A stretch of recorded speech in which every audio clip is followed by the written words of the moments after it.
Story 1.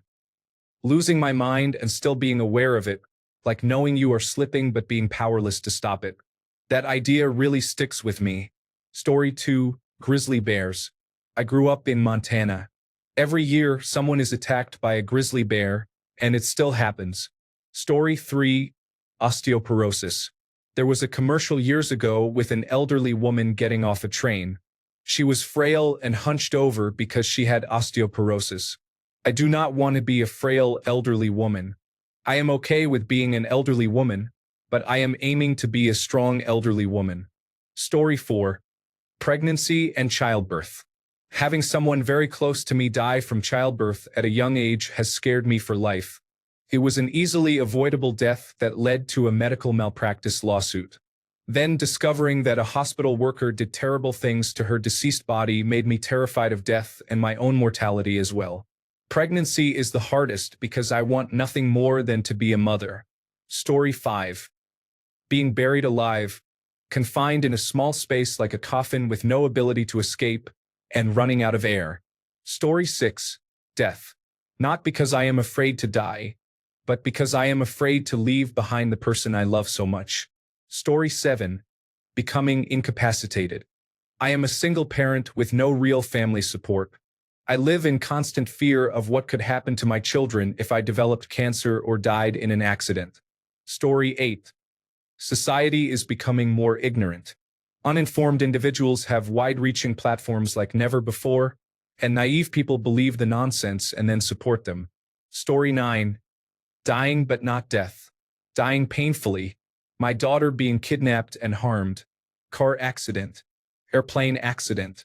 Boat accident. Being kidnapped and tortured. Story 10. What truly happens after death if there is no higher being and our consciousness fades into nothingness? Story 11. For a period of 6 months, I needed to take these medications that would cause me to randomly become intensely nauseous, to the point that I would be vomiting for hours until everything in my stomach was gone. I had to drink just to give myself something to throw up. It also caused uncontrollable diarrhea at the same time. The worst part was that the nausea only kicked in while I was sleeping. Every time I had an episode, I would wake up to diarrhea in my bed. I would desperately fall out of bed and struggle to get to the toilet using a bucket for the first vomit, then wait for a pause long enough to take the nausea medication. However, the medication would take about 30 minutes to fully kick in, so I would stand naked and weeping in my bathroom, not knowing when I would be vomiting or for how long. When the nausea finally subsided, my bed was ruined and needed changing. The terror of going to bed, knowing any night could turn into an episode of torment, was true terror. Even now, years later, if I wake up in the middle of the night, I check to make sure nothing has happened. Story 12. People, I watch a lot of true crime shows, and the things people are capable of doing to each other are truly terrifying. Story 13. Other people watching my children in public without me present. It is so easy to look away for what feels like a second and then look up to find no child there. My one child does not have stranger danger and loves everyone. He has grabbed random women's hands before to walk away with them. They were not trying to take him. He was just friendly and went right up to them. Story 14. The horrifying possibilities of this society collapsing. Your neighbors will not be good people. Almost no one will be. Story 15. The thought of working like this into old age is frightening. I will not live this way. There has to be a better way to live, or honestly, I would rather be dead. It is a terrifying realization that my generation will never be able to retire. Story 16. The fact that I am in my 50s, have basically no family, am broke, have practically no social security because I was either a server, student, freelance independent contractor, or musician most of my life, am likely to develop dementia or Alzheimer's because it is in my genetic code, and will likely end up alone in a state-sponsored nursing home where they will be waiting for me to die. Story 17. The United States is unable to recover from the path it is on. The impacts will be significant and not just domestic. Story 18. The people running our government on both sides are careening toward financial disaster. Nobody can discuss anything like mature adults. It is exhausting and terrifying. Story 19. Not being able to end my life if I get too old or too sick many years from now. Do not get me wrong, I love to be alive. I have a beautiful family. I am not rich or poor, and I am not depressed in any way, but I will live my life on my own terms. I will not be a burden to anyone, and I will not let myself decline to a point where it is no longer living but just existing. Story 20. The power central banks hold. Why are we forced to bail them out in tough times, but we the people will never see any profits? Story 21. For me, it would be someone breaking into my house to rob and hurt me. I am scared I will be too weak to do anything about it. Also, hostage situations. Mainly, just being in a position where I have no control and cannot do anything about it. Story 22. Those giant hornets. I am completely terrified of them. I can cope with little wasps, but a hornet?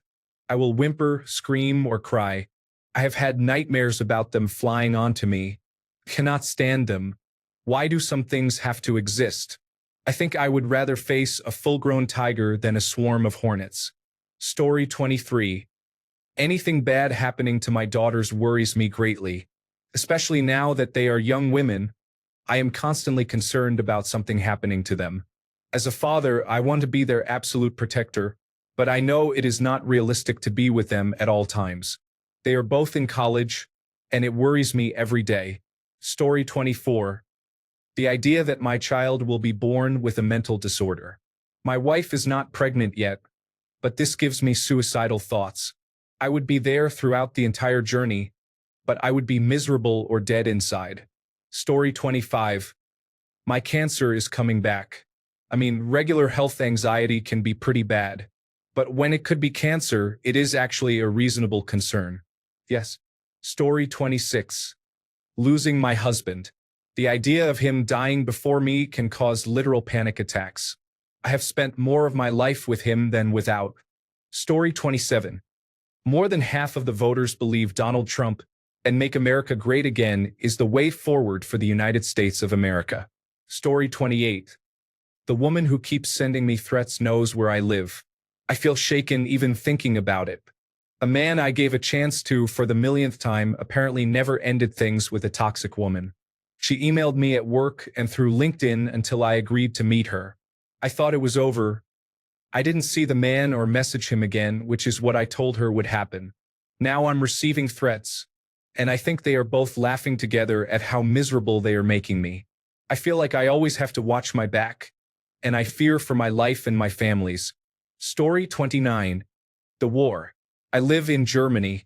Germany is planning to supply Ukraine with long-range missiles. If Ukraine uses them, we are officially enemies of Russia. They will definitely attack us. Putin's right hand said if Germany supplies, Russia will bomb Berlin, meaning World War III. It is going to get really bad. I do not want to live in a war zone, but we Germans do not have a say. Most of Germany does not support sending missiles.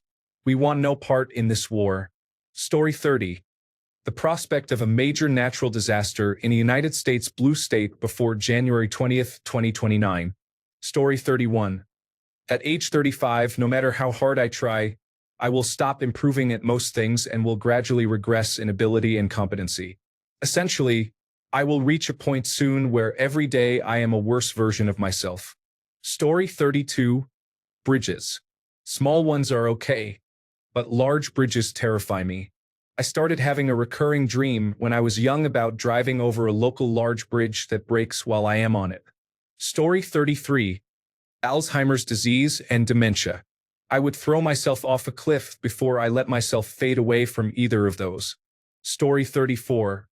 The way that society is being introduced to artificial intelligence is not going to be like Terminator 2. It is getting much closer to Metal Gear Solid 2. Story 35. Someone tried to break into my home and sexually assault me. It terrifies me because an aggressive, drunk individual already attempted this several years ago. Unexpected sounds around my place late at night. When this happened, put me on high alert.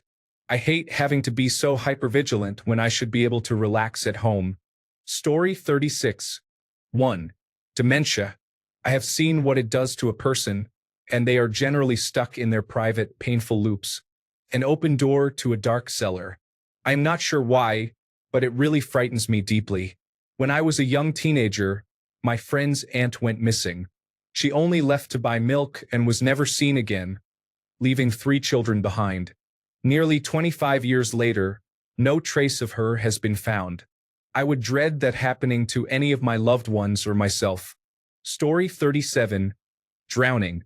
I have asthma, so I already know how it feels to struggle to breathe, let alone the idea of rapidly inhaling water and panicking until my life just leaves my body. Story 38. Black holes. Because extreme time dilation confuses me and the idea of even light not being able to escape unsettles me. Story 39. Very unlikely situation for me, but floating away from Earth untethered. Knowing you can technically see people going about their day or night, and you are going to eventually die a very slow and lonely death in the void. Story 40. Heights. I have always had a fear of heights. Once, when my youngest daughter was on a field trip that I chaperoned to a lighthouse in Port Huron, Michigan, the kids all ran to climb the spiral staircase to the top, so I followed my daughter. I got about 10 feet up the rickety spiral staircase. You could see through the slats to below, and I freaked out. My back was against the curved wall, and I couldn't move. I was frozen. It took me forever to go down the steps to the ground. I have a depth perception problem, and my peripheral vision is poor due to an autoimmune disease. Story 41. Being under anesthesia but still awake, unable to communicate or indicate that I am awake. The trauma people experience from that, the feeling of helplessness. Yes. Story 42. After fighting to cut my dad out, he will somehow worm his way back in. He will kill my mom. He destroyed my family. He destroyed all the families he had before me. He is nothing but a leech. He made my mom so sick from stress that she is 90 pounds at 5 feet 7 inches. They have been separated for 16 years. He uses weaponized incompetence to convince her that he is losing it and needs help. He has always been like this. He stalks her and makes her hate herself because he pretends she has no value. She is the most wonderful person in the world, and she is literally killing herself to help keep him alive. Her father was also abusive, so this is just 60 years of continuous torture she has endured. My brother is a recovered drug addict and lives with my mom. He has become a hermit because he is afraid that if he leaves the house, my dad will somehow work his way in and never leave. He was homeless, and I was naive enough to let him in. Once he crossed too many boundaries and made threats against my husband. It took 3 days to get him out. It took a long time for me to get brave enough, and I had to get my husband to remove him. We do not call the police because my dad is good at playing the old, defenseless, clueless victim. He was able to manipulate his estranged son to sell his guitar collection at a fraction of the cost to get him a deposit for an apartment. Mom is getting stronger, and I will not give up on her. I stand by her. I always will. I will help her with things she falls behind on, such as cleaning and errands, but I will not get involved in that again. I will support her and do my best to build her confidence. My doctor asked me to describe my dad in public, and the only response I could give was, if I ever had to tell anyone, they would not believe me. People go to my mom all the time asking why she will not go back to him, because he is such a wonderful man. I could write a book on that man and my family situation. This story alone probably sounds unbelievable, but it is real. Woodrow. Story 43. Being trapped in a body that is not working is unimaginable. I cannot imagine losing daily functions such as eating, speaking, or using your hands. I often wonder how people take care of loved ones who have amyotrophic lateral sclerosis or any other debilitating, life-changing diseases. It must be hard on everyone who cares about you, including yourself, as your body begins to give up. I have watched some friends deteriorate, and it was hard to see. Story 44. Being alone for the next 10 years. My closest friend is getting married, and now my former best friend from middle school is also getting married. I am slowly becoming the person who will be single, surrounded by people in relationships.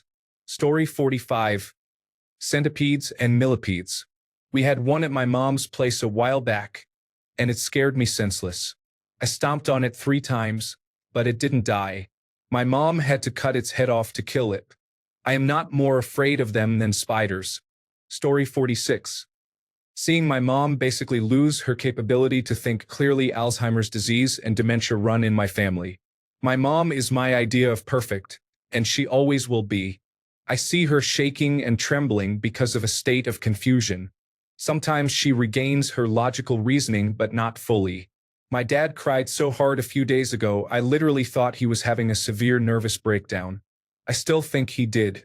He is losing his partner of 50 years, and seeing him deteriorate with her because of heartbreak is killing me.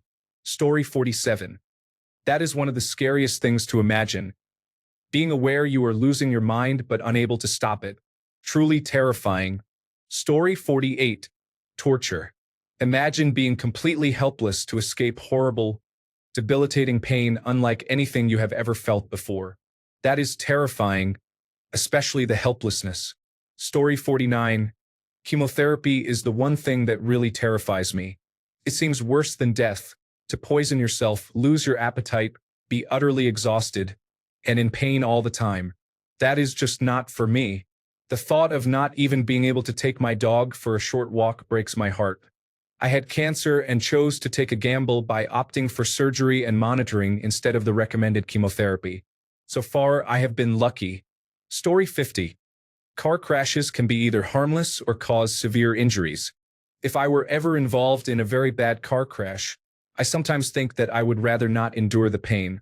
For example, if something were to go through the windshield and into my chest. Story 51. Deepfake calls and videos. The idea of not being able to determine whether it is a loved one or artificial intelligence on the other end of the call really disturbs me.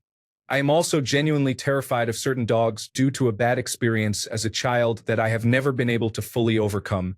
Story 52. The American descent into dictatorship and how many Americans seem okay with that, not knowing the full extent of what they will lose. Story 53. The ocean. I do not know. There is just something about the vastness and emptiness of it all that scares me. I am not good on boats. I usually get sick on boats. Pirate's life is definitely not for me. Story 54. Being beaten to death with an aluminum baseball bat, thanks to the casino. Falling off a cruise ship. Dying from cancer, multiple sclerosis, or dementia. Being poor my whole life and never being successful.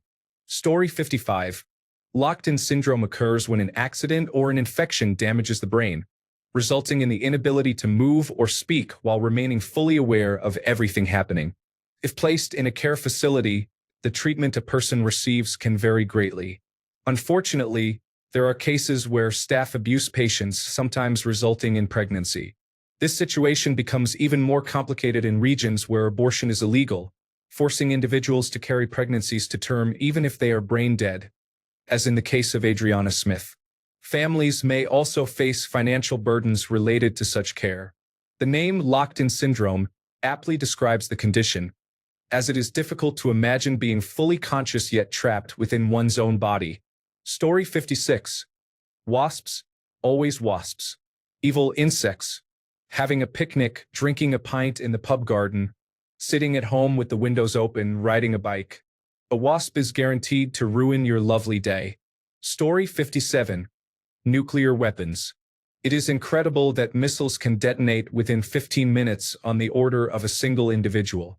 There are fewer than 10 individuals with the ability to unleash the full destructive power on Earth. Story 58. I have a hereditary, degenerative neurological condition that causes my cerebellum to decay over time.